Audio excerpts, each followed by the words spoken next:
तो कैसे हो मेरे दोस्तों, राधे राधे आप सबको। आज है 10th of December, probably one of the most emotional days in my life और in anyone's life who is preparing for banking exams, because 6 साल बाद आज शक्तिकांत दास सर का टर्म एंड हो रहा है और एक नए गवर्नर हमें मिल चुके हैं आरबीआई के। बहुत ही लंबा सफ़र, बहुत ज़्यादा सेंटिमेंट्स अटैचमेंट हो गई थी यार एक शक्तिकांत दास सर के साथ। तो मतलब काफ़ी इमोशनल सा मोमेंट है हम सबके लिए। बट खैर, मूविंग फॉरवर्ड हम आज की बात करते हैं तो आज मनाया जाता है human rights day. Human rights day की अगर मैं बात करूँ तो जैसे हमने कल बात करी थी एंटी करप्शन डे से, और उसमें हमने क्या बताया था कि charity begins at home, change begins from your self, change begins from with in, ऐसी कुछ करके स्टेटमेंट होती है। तो जब भी कोई बदलाव लाना है तो हमें खुद से लाना है। महात्मा गांधी जी ने बोला है कि be the person, be the change you want to see in the world. तो अगर आपको कुछ बदलाव देखना है दुनिया के अंदर तो खुद से शुरुआत करो।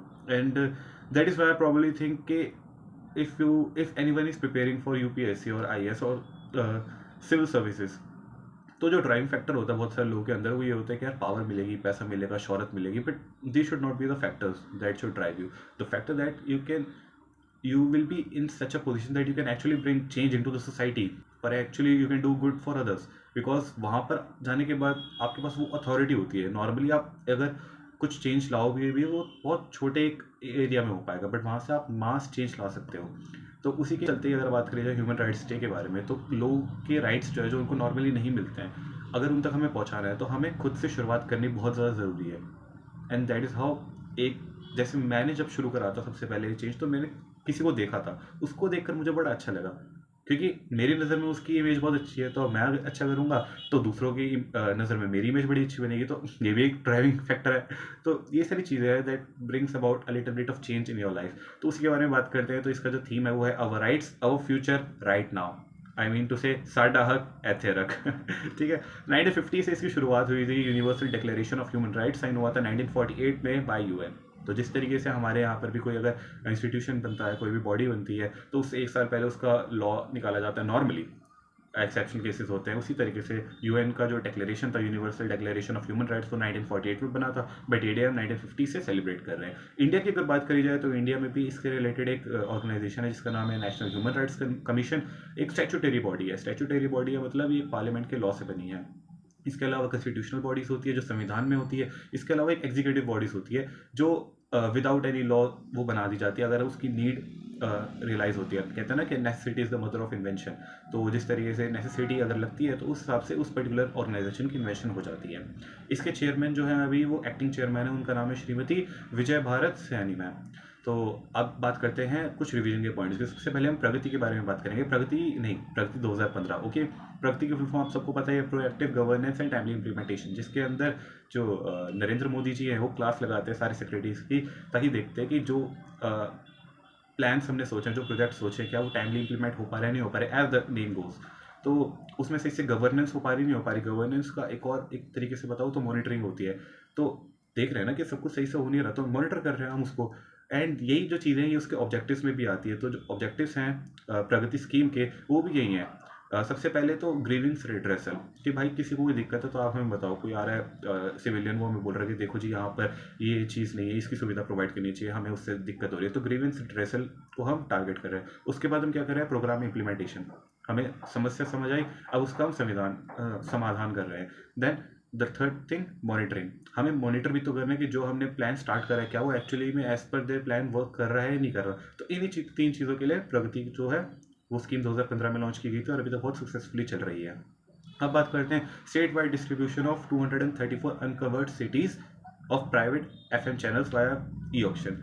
प्राइवेट एफएम चैनल्स को उनको भी पहुंचाना है हमें दूर दराज शहरों तक जहां पर अच्छे से कनेक्टिविटी नहीं है। और बेसिकली ये 234 अनकवर्ड सिटीज़ जो है, ये आपको नंबर याद रखना चाहे तो आप रख सकते हैं। नेक्स्ट हम बात करते हैं एग्रीकल्चर इंफ्रास्ट्रक्चर फंड की। अब इसके भी नाम में ही आता है कि जो फंड है ये किस लिए है, एग्रीकल्चर इंफ्रास्ट्रक्चर फंड है। तो एग्रीकल्चर नहीं, लेकिन एग्रीकल्चर को प्रमोट करने के लिए जो हमें इंफ्रास्ट्रक्चर की ज़रूरत है उसको ये फंडिंग प्रोवाइड करता है। फॉर एग्जाम्पल अगर आपको वेयर हाउस बनाना है, अगर आपको ट्रैक्टर्स बनाने हैं इरीगेशन वगैरह करने के लिए, आपको वाटर पंप्स बनाने हैं, और कल्टीवेशन के लिए, हार्वेस्टिंग के लिए, जो भी आपको चीज़ों की ज़रूरत है जो डायरेक्टली फार्मिंग से रिलेटेड नहीं है, उसके लिए आपको इसमें फ़ंड दिया जाएगा। इसके लिए जो अभी हमारे पास फ़ंड जो है वो जो उसका क्या कहते हैं, उसमें जो 2-4 चीज़ें नई ऐड हुई हैं वो ये है integrated primary and secondary processing projects. तो ये एक चीज़ है जो आप याद रख सकते हो। और ये सेंट्रल सेक्टर स्कीम है। सेंट्रल सेक्टर मतलब जो इसका फुल इम्प्लीमेंटेशन है वो सेंट्रल गवर्नमेंट के थ्रू होगा। स्टेट गवर्नमेंट का इसमें रोल बहुत कम होगा। नेक्स्ट हम बात करते हैं पीएमजेडीवाई के बारे में। 2014 में शुरू हुई थी स्कीम, बहुत ज़्यादा एक्सेप्शनली वेल चल रही है, जिसकी वजह से फाइनेंशियल इंक्लूजन को बहुत ज़्यादा बढ़ावा मिला है। And I am really proud to see कि बहुत सारे लोग जो हैं, हालांकि उनको छोटी छोटी चीज़ें नहीं पता, बट एटलीस्ट उनको उन छोटी से भी जो छोटी छोटी चीज़ें एटलीस्ट वो तो पता है। तो कहते हैं ना, एवरी स्टेप काउंट्स। तो वो चीज़ देखकर बहुत अच्छा लगता है। हालांकि बड़े परेशानी होती है बीइंग अ बैंकर हमें, but it's good that they are actually financially connected because it actually reduces corruption. जैसे कि बहुत अच्छे तरीके से सर ने भी समझाया था वीडियो में कि पहले जैसे वो हमारी लाडली बहना योजना या फिर लखपति दीदी स्कीम्स है, तो वही अगर ये फाइनेंशियल इंक्लूजन नहीं होता तो दीदी का लखपति बनने से पहले तो भैया ही करोड़पति बन चुके होते हैं। तो बहुत ज़रूरी है कि बेनिफिशरीज के अकाउंट में बहुत अच्छे तरीके से directly without any corruption direct benefit transfer हो पाए। तो इसकी अगर अभी बात करी जाए तो इसमें 2,31,236 करोड़ का जो डिपॉजिट है वो एक्यूमुलेट हुआ है। एंड ये बहुत ज़रूरी बात है क्योंकि मैं आपको बता दूँ 2 लाख करोड़ का जो डिपॉजिट है ये एक्यूमुलेट हुआ है। अभी सबसे ज़्यादा इश्यूज़ क्या चल रहे हैं बैंकिंग सेक्टर में, आप सब न्यूज़पेपर में पढ़ते होंगे कि डिपॉजिट्स नहीं है। That's the whole sole reason why SBI is raising so much funds, ताकि वो आगे लैंड कर पाए, बिकॉज डिपॉजिट्स ही नहीं है। सारे लोग स्टॉक मार्केट में इन्वेस्ट करने लग गए, विच इज़ वेरी गुड। लोगों को फाइनेंशियली अवेयर होना चाहिए, but at the same time लोग थोड़े से डरे भी रहते हैं। तो आई गेस जो अभी अंबानी के ऊपर जो एक्यूजेशंस चल रहे हैं, सॉरी अंबानी नहीं, अडानी के ऊपर जो एक्यूजेशंस चल रहे हैं थ्रू बाय एसईसी, जो यूनाइटेड स्टेट्स का जो स्टॉक मार्केट रेगुलेटर है, सिक्योरिटीज एंड एक्सचेंज कमीशन, उसकी वजह से मुझे लगता है कि थोड़ा सा एक बैड इम्पैक्ट पड़ेगा इमेज पर स्टॉक मार्केट की। And people will start investing their money in a very safe uh, mode, in a safe route like fixed deposits। तो आई गेस वहाँ से वापस से डिपॉजिट्स आ जाएगा। बट उन सबको अगर परे रखकर हम ये देखें कि सिर्फ एक स्कीम से जो बहुत ही लोअर मिडिल क्लास लोगों को टारगेट कर रहा है, वो उनको फाइनेंशियल इंक्लूड करने की वजह से 2,30,000 करोड़ 2,30,000 करोड़ का डिपॉजिट्स हम एक्यूमुलेट करवा रहे हैं। तो देख लो ये अपने आप में कितनी बड़ी स्कीम है। और इसमें बात करी जाए तो पहले सिर्फ जो पहले साल में सिर्फ 15 करोड़ लोग जुड़े थे, लेकिन आज 54.14 करोड़ बेनिफिशरीज हमारे साथ जुड़ चुके हैं, जिसमें से 55% से भी ज़्यादा जो है विमेन है। ये अपने आप में एक बहुत बड़ा क्या कहते हैं अचीवमेंट है कि बहुत ही अच्छे तरीके से हम इसको टारगेट कर पा रहे हैं। विमेन जो है वो नॉर्मली आगे नहीं बढ़ पाती, बट यहाँ पर उनको एक वन स्टेप अहेड है वो। नेक्स्ट हम बात करते हैं आज की न्यूज़ इन अ नटशेल के बारे में। तो जो एसबीआई है वो लीड बैंक बन चुका है। कौन सी स्कीम है ये, अपना जो अभी नोएडा में इंटरनेशनल एयरपोर्ट जो है जवाहर एयरपोर्ट, वो भी लॉन्च होने वाले अप्रैल 2025 में। तो अभी उन्होंने अपनी फर्स्ट जो टेस्ट फ्लाइट है इंडिगो के द्वारा वो अपनी कंडक्ट करी। तो इसमें एसबीआई जो है वो लीड बैंक की तरह काम कर रहा है। अब लीड बैंक की अगर बात करी जाए तो एक स्कीम है, और इसमें क्या था कि अगर कोई बहुत बड़ा लोन है तो ऑब्वियसली एक बैंक जो है वो लोन नहीं देता है, बिकॉज इतना बड़ा जो लोन होता है, एक पूरा एयरपोर्ट आपको सेटअप करना है, बहुत करोड़ों का लोन लगेगा उसमें। तो उसमें सबसे बहुत ज़्यादा रिस्क भी होता है। और वो कहता है ना, don't put all your eggs in one basket, वो वाला भी सीन हो जाता है, आपको डाइवर्सिफाई भी करना है। तो इसी सब सिनेरियो में एक पर्टिकुलर प्रोजेक्ट के लिए एक पर्टिकुलर बैंक लोन ना दे तो मल्टीपल बैंक्स देते हैं लोन। बट सिमिलरली बहुत सारे मल्टीपल बैंक्स उसके अंदर अपना फुल डेडिकेशन के साथ कंट्रीब्यूशन नहीं दे पाएंगे। उसका रीज़न मैं आपको बता दूं, क्योंकि एक चीज़ होती है बिजनेस स्टडीज़ में होते हैं, मुझे याद नहीं आ रहा उसमें क्या होता है, अगर आपके ऊपर आपको जो सुपरवाइज कर रहा है अगर वो मल्टीपल लोग हैं तो ढंग से कोई चीज़ हो ही नहीं पाएगी। सारे लोग अपना अपना आइडिया बोलेंगे और अपना अपना डिसीजन देंगे, अपनी अपनी डायरेक्शंस देंगे, तो कभी भी कोई चीज़ इंप्लीमेंट नहीं हो पाएगी।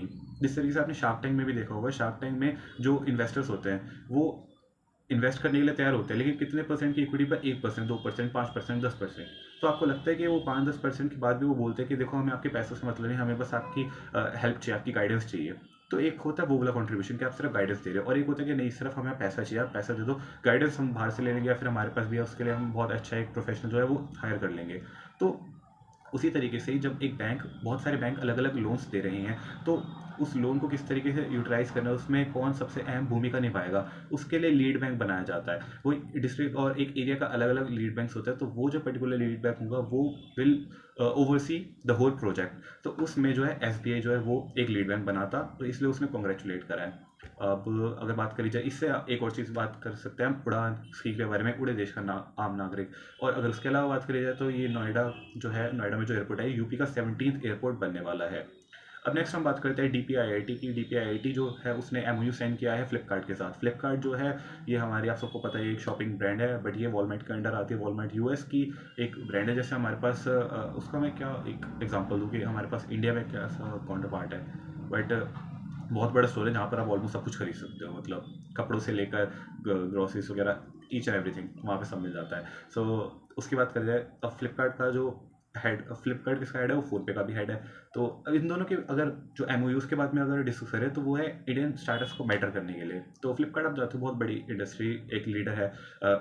देखा जाए तो अमेजोन के साथ एक टाइप पे स्नैपडील भी चलता था, बट स्नैपडील दिखता भी नहीं है। तो अभी जो इंडस्ट्री लीडर्स है वो अमेजोन और फ्लिपकार्ट है। और अगर उसके फ्लिपकार्ट के भी जो प्रोडक्ट की बात करें, फ़ोन पे भी बहुत ज़्यादा अच्छी तरह मार्केट में उसने अपनी जगह बना रखी है। तो ऑब्वियसली एक लीडर है, तो लीडर अगर इन्वेस्ट करेगा हमारे इंडियन स्टार्टअप्स में और उनको मेंटर भी करेगा तो अपने आप में बहुत बड़ी बात है। तो इसलिए DPIIT comes into the picture because it has the responsibility to oversee these things. Next हम बात करते हैं तो राजनाथ सिंह सर जो अभी रशिया में गए हुए हैं, जिन्होंने वहाँ पर INS तुशील को भी इनॉग्रेट करा है। वो अब अच्छा, उन्होंने इनॉग्रेट तो करा है, बट यहाँ पर एक और चीज़ मेंशन करी है जो कि हम बस एक हमारे लिए रिवीजन पॉइंट है। And I think all the editors of the PIV और all the people who are behind these events, because वो हमारी रिवीजन ही तो करा रहे हैं। बट ये भी हो सकता है कि वो रिवीजन नहीं कराते, शायद एग्जाम में भी क्वेश्चन ना बन पाते हैं। तो खैर छोड़ो। सागर की बात करते हैं, security and growth for all in region. Which region? Indian ocean region. ये बहुत ज़रूरी है। तो मैंने तो अपना एक ऐसा हैबिट बना लिया कि अगर कभी सागर के फॉर्म में अपने मन में याद करूँ तो ये बोलता, securities and growth for all in the Indian ocean region. Next हम बात करते हैं, अच्छा, INS तुशील के बारे में बात करी जाए तो INS तुशील जो है उसका नाम इंडिया ने INS तुशील रखा है, बट वो बनी तो रशिया के अंदर है। तो रशिया में जो उसका नाम है वो है क्रिवैक द थर्ड। ओके। तो नेक्स्ट हम बात करते हैं बीमा सखी के बारे में। बीमा सखी में हमने कल बात करी थी कि वो LIC जो है उसने अपनी वो निकाली है, एक एक क्या बोलेंगे उसको, एक प्लान निकाला है, प्रोजेक्ट निकाला है, समथिंग लाइक दैट। तो उसके अंदर 18 से 70 ईयर्स की जो वीमेन है और जो एटलीस्ट 10th पास है, उन सबको बीमा सखी बनाया जाएगा ताकि वो और भी ज़्यादा अवेयरनेस फैला पाए, उनको एक अपॉर्चुनिटी मिले, ताकि वो फ्यूचर में अगर इफ़ दे परफॉर्म वेल तो उनको LIC में करियर अपॉर्चुनिटीज़ भी मिलेंगी, उनको स्टाइपेंड भी मिलेगा और कमीशन भी मिलेगा। तो स्टाइपेंड के बारे में कल हमारी जो न्यूज़ थी उसमें डिस्कशन नहीं हो पाई थी। तो अभी जो स्टाइपेंड है इसमें फर्स्ट ईयर आपको 7,000 पर मंथ मिलेगा, सेकंड ईयर 6,000 पर मंथ मिलेगा और थर्ड ईयर 5,000 पर मंथ मिलेगा। बट ये सब चीज़ें हमें इतनी ज़्यादा गौर करने की ज़रूरत नहीं। बट यहाँ से जो हमें गौर करने की ज़रूरत है वो ये है कि क्यों पहले साल में कम, दूसरे साल में तो ज़्यादा होना चाहिए ना, इन्फ्लेशन बढ़ता है, महंगाई बढ़ती है, तो दूसरे साल में कम क्यों हो रहा है, तीसरे साल में और कम। तो what my mind says is that हम आपको अपॉर्चुनिटी दे रहे हैं, आपको एम्पावर करना चाहते हैं, आपको डिपेंडेंट नहीं बनाना चाहते, इंडिपेंडेंट बनाना चाहते हैं। तो इसलिए अभी हम आपको ज़्यादा सपोर्ट दे रहे हैं, बट बाद में आप अपने पैरों पे खुद खड़े हो ताकि आपको उतनी ज़्यादा सपोर्ट की ज़रूरत ही ना पड़े। तो that's what my mind says. Next बात करते हैं कि PM मोदी जी ने इनॉग्रेट किया है जींद हरियाणा में, ओह सॉरी, जिला करनाल में। जींद से एक अलग ही रिश्ता है हमारा। तो जिला करनाल में उन्होंने इनॉग्रेट करा Maharana Pratap horticulture university. Horticulture की अगर बात करी जाए तो इससे हमें याद आता है कि एग्रीकल्चर और हॉर्टिकल्चर में सबसे पहले मैं डिफरेंस आपको थोड़ा सा क्लियर कर दूँ कि देखो, मेरे को भी इतना ज़्यादा पता नहीं है, I am also in this together with you, but 2 minute लगते हैं, गूगल पे सर्च मारा और जितना समझ आ रहा है उसके हिसाब से मैं आपको बता देता हूँ, कि बहुत सारे लोग तो इतना भी नहीं करते हैं आने तो। तो हॉर्टिकल्चर और एग्रीकल्चर में ये बेसिकली डिफरेंस है। एग्रीकल्चर बहुत वास्ट होता है, उसमें बहुत सारी चीज़ों की फार्मिंग होती है, बहुत बड़े स्केल पर होती है। हॉर्टिकल्चर में छोटे स्केल पर होती है, जैसे आपने गार्डन में फार्मिंग कर रहे हो, उसमें गार्डन से थोड़ा सा बड़ा एरिया, मतलब एग्रीकल्चर में बहुत ज़्यादा बड़ी चीज़ आ जाती है, उसमें तो फिशिंग वगैरह भी आ जाती है। बट हॉर्टिकल्चर में प्लांट्स उगा रहे हो, थोड़े फ्रूट्स वगैरह उगा रहे हो, फ्लावर्स होते हैं उसमें, बट स्मॉल एरिया में अगर आप कर रहे हो तो दैट इज बेसिकली हॉर्टिकल्चर। इसी के लिए अभी ADB ने भी हमें लोन दिया था $98 मिलियन का फॉर हॉर्टिकल्चर ओनली। और उसके बारे में बात करी जाए, उसके बाद अगर बात करी जाए तो all India CPI for agriculture labour and rural labours, ये जो चीज़ें, ये 2 चीज़ें जो CPI के अंदर ही आती है, लेकिन ये अलग से जो है ये पब्लिश होती है और 1 महीने बाद होती है। अभी जो डेटा है वो अक्टूबर का आया, but the whole point, the whole crux जो आपको इससे हेल्प मिलेगी इस न्यूज़ से, वो ये है कि एग्रीकल्चर लेबरर्स और रूरल लेबरर्स के लिए जो CPI निकलता है वो निकालती है मोल। मोल क्या है? Ministry of labour and employment. ठीक है। नेक्स्ट हम बात करते हैं NHAI की जो सब्सिडरी है DMEDL, Delhi Mumbai express way development limited. ये एक सब्सिडरी बनाई है उन्होंने टू ओवरलुक द प्रोजेक्ट, और उसके अंतर्गत उन्होंने 775 करोड़ के जो उन्होंने इतने पैसे रेस करे हैं थ्रू ग्रीन बॉन्ड्स। अब ग्रीन बॉन्ड्स क्या होते हैं? कभी भी अगर आप कोई पैसे रेस कर रहे हो बाय सेलिंग बॉन्ड्स, और उससे आप ये प्रॉमिस कर रहे हो कि इन बॉन्ड्स से हम किसी ग्रीन इनिशिएटिव में ही इसको इन्वेस्ट करेंगे। तो बेसिकली अब यहाँ पर दिल्ली मुंबई एक्सप्रेसवे डेवलपमेंट तो हो रही है, बट उसके आसपास ग्रीनरी को महफूज रखने के लिए और उसको प्रमोट करने के लिए ये पैसे यूज़ करे जाएंगे। अब ये ग्रीन बॉन्ड्स के बारे में हमने डिस्कशन कर लिया। अब ये करना है कि इसके अंदर 275 करोड़ रुपीज़ जो है वो वाया ग्रीन शू ऑप्शन रेज किए गए हैं। ग्रीन शू ऑप्शन बेसिकली अगर आपने कुछ पैसे रेज करने हैं, वो आपने लिमिट सेट कर रखी है। फॉर एग्जांपल आपको 10,000 करोड़ रुपए रेस करने हैं, बट एक्चुअली में लोगों को उतनी ज़्यादा डिमांड, वो लोग समय रहना बोलता है ना कि people are going crazy about it. आपने कुछ बहुत ही हो गया क्रेजी सा इनिशिएटिव कर लिया, तो इसके लिए लोग बहुत ज़्यादा क्रेजी हो गया है कि वो आपकी चीज़ में इन्वेस्ट करें। बहुत ज़्यादा इन्वेस्टमेंट आ रही है, एंड अल्टीमेटली देखा जाए तो जितनी ज़्यादा इन्वेस्टमेंट होगी, इसका मतलब है कि लोग उतने ज़्यादा आपकी चीज़ पर भरोसा रखते हैं, उनका कॉन्फिडेंस है आपकी उस चीज़ पर। तो डेफिनेटली आप अगर उस पर और भी ज़्यादा उसको एक्सपेंड करोगे, नेक्स्ट लेवल पे ले जाओगे, तो that is going to help you और हेल्प द इकोनॉमी ऑल्सो। तो पहले इन्होंने 500 करोड़ रुपीज़ रेस करने थे, बट बाद में ग्रीन शो ऑप्शन के जरिए एक एक्स्ट्रा एक आपको परमिशन मिल जाती है, या फिर एक एक्स्ट्रा आपके पास पॉकेट होती है कि आप और भी ज़्यादा रेस कर सकते हो। तो दैट्स व्हाट हैपेंड, और भी ज़्यादा उनको 500 करोड़ रेस करने की परमिशन मिल गई। उसमें से 275 करोड़ रुपीज़ वो रेस कर पाए। तो टोटल 775 करोड़ रुपीज़ उन्होंने रेस करे हैं NHAI ने ग्रीन बॉन्ड्स को इशू करके। नेक्स्ट हम बात करते हैं revenue secretary Sanjay Malhotra sir जो है, he will now become the new and the 26th governor of RBI।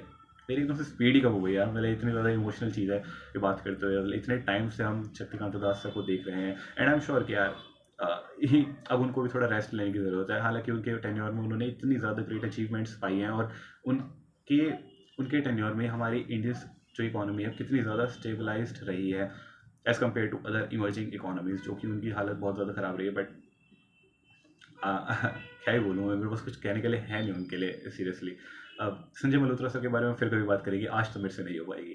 Next हम बात करते हैं 2.5 million new now enrol under the Ayushman one क्या हो गया यार, मेरे को ज़्यादा ही हो गया, चलो खैर कोई बात नहीं। आयुष्मान वाय वंदना कार्ड्स जो है वो इशू हो चुके हैं 25 lakh, which is a great क्या कहते हैं स्पीड। अभी रिसेंटली अक्टूबर 29 को लॉन्च हुई थी, और अभी कितना ही टाइम हुआ है, मतलब 1.5 महीने के अंदर 25 लाख लोगों ने यार इसके अंदर एनरोल किया। इसके बारे में बात करी जाए तो 70 ईयर्स के जो अबव है उनके लिए ये हेल्थ इंश्योरेंस है, जिसके अंदर पर इंडिविजुअल 5 लाख का इंश्योरेंस आपको मिलेगा, और secondary and tertiary health care. अब अगर बात करी जाए इसके अलावा जो होता है 70 ईयर से बिलो, उनके लिए 5 लाख रुपीज़ है, but for their whole family.